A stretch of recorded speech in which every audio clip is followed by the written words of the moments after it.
Thanks for tuning in to this video. And in our recent video, we laid out our criteria that we have in NetPicks for trading calls and puts. And so in this edition, we're going to give you our vertical spreads playbook. And I'm going to tell you right now that option trading, the spreads, it's our favorite approach at NetPicks. Make sure you hit subscribe and hit that little notification bell. It really helps us out with these videos. Now, there's videos in our channel about vertical spreads, but in brief, it is the simultaneous purchase and sale of two options of the same asset with different strike prices, but the same expiration date. These trades, they actually have defined risk, when that's going to be the premium that you paid, and they are lower cost than many other trades that you can take in options. So an example of a long call vertical spread, you would buy one ABC contract, expiration September at 40 price for the strike call. You would sell one ABC September 45 call. Let's break that down. ABC stock, it's trading at $40. We would buy one call option with a $40 strike price of $3. At the same time, we're going to sell one call option at the $45 strike price for $1. So it would cost us $2 to put this trade on because we paid $3 on the buy and we collected $1 on the selling of that call option. This gives us the right to buy 100 shares of ABC stock at $40. But we have an obligation to sell 100 shares if the buyer of that call option we sold decides to exercise it, and that price would be $45. How much can we make? The most we can make is the difference between the long and the short strike. This instance is $5. Difference between $40 strike price and $45 strike price, minus how much it costs us to put the trade on, which was $2. How much can we lose? Just how much it costs us to put the trade on, which was $2. Remember, it's $2 per share. Each options contract has 100 shares. So our profit, even though it says $3, would be $300.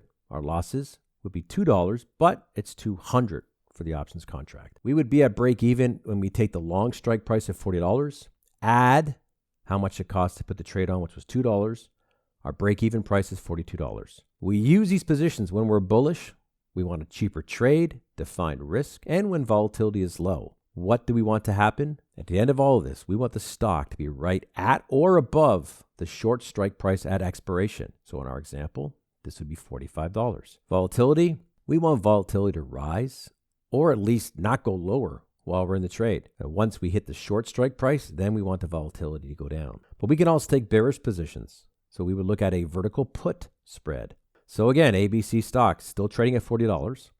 We buy one put option for a $40 strike price at $3. At the same time, we sell one put option at the $35 strike price for $1. We receive that $1. Now we have the right to sell 100 shares of ABC stock at $40. But we have an obligation to buy 100 shares if this contract is exercised at $35. How much do we make? Same as the other one. The difference between the short and the long strike prices of $5 minus how much it costs us to put the trade on, which was $2. So we'd make $3. We would lose the exact same.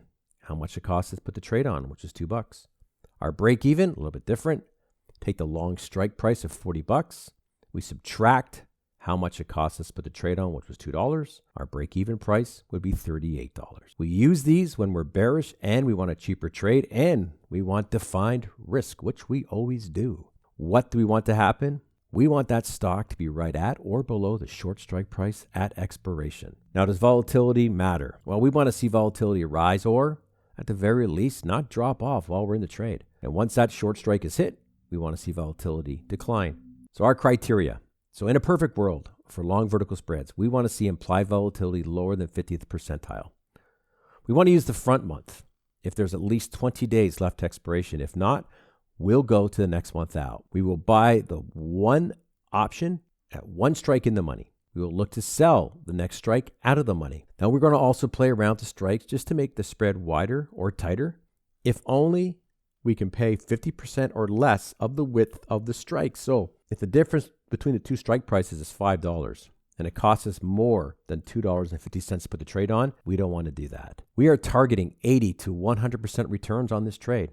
And we will also look to exit the trade no later, this is important, than the Wednesday of the expiration week if we are still in the trade. 5 quick facts. Number 1, vertical spreads. You're buying and selling two options with different strike prices, but same expiration date. You can be bullish or bearish. They also are defined risk. We know exactly how much we're going to lose if we're not right on this trade. To maximize our profits, we want to aim for 80 to 100% return and exit that trade no later than Wednesday of the expiration week. When we select our strikes for a vertical spread, consider the implied volatility.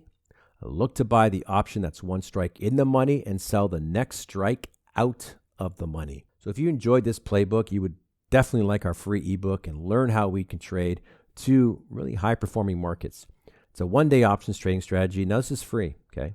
It's simple. It's effective. You can use it to make money, and it doesn't matter how the markets are moving. It's a free download. The link is above and below in the description. Again, make sure you hit like, subscribe to our channel. We'll talk to you soon.